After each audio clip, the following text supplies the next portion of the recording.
Walton, and I will be showing Shantae Powell how to write free verse poetry. The first thing that you would like to do is to think about what you want to talk about. You want to know whether you want to talk about death, love, or relationships. You can talk about anything you would like. Second, you would want to think of what you wish to achieve in the poem. You know, you might want the readers to learn a lesson from it or anything. So you have to be willing to communicate what you want to say in your poem.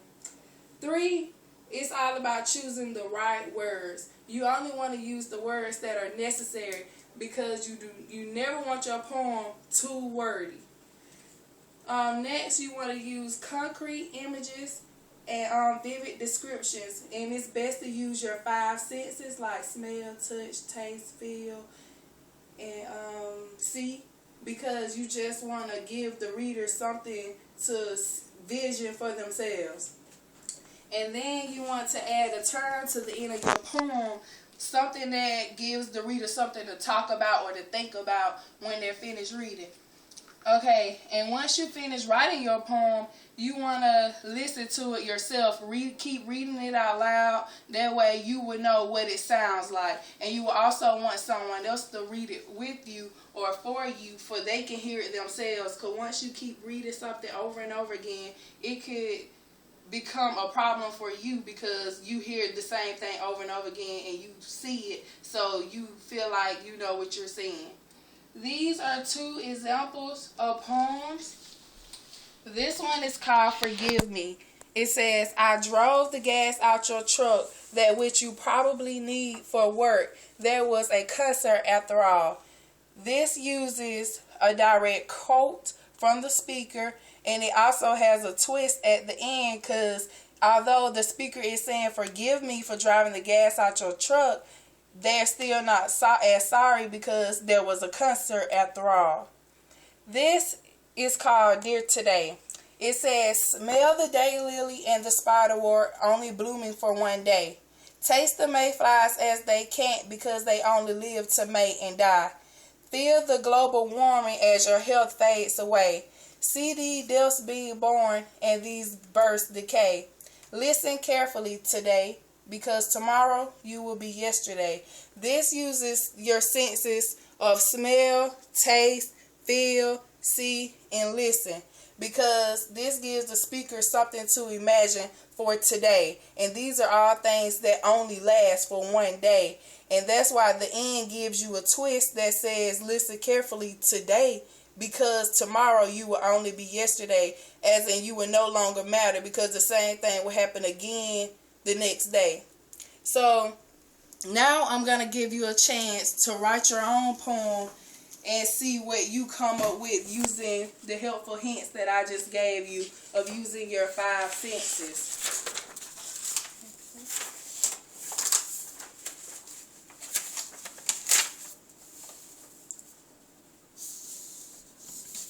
And this is just a little helpful exercise for you to do, you know, just to start off and learn how to do it.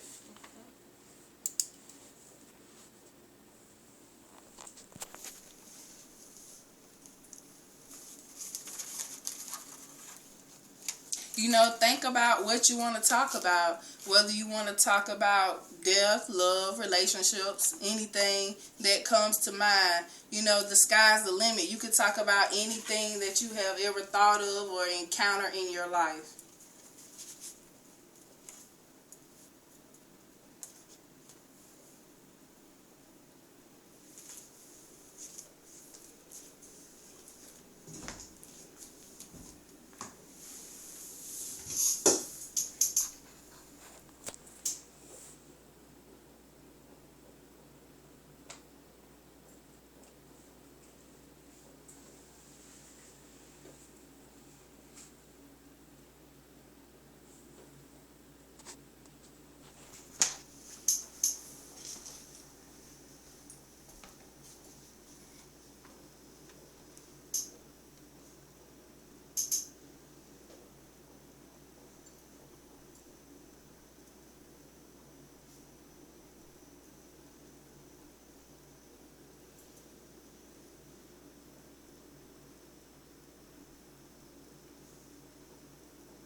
Are you done?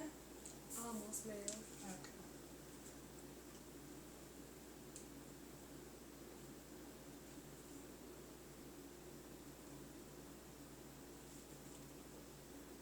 I'm finished.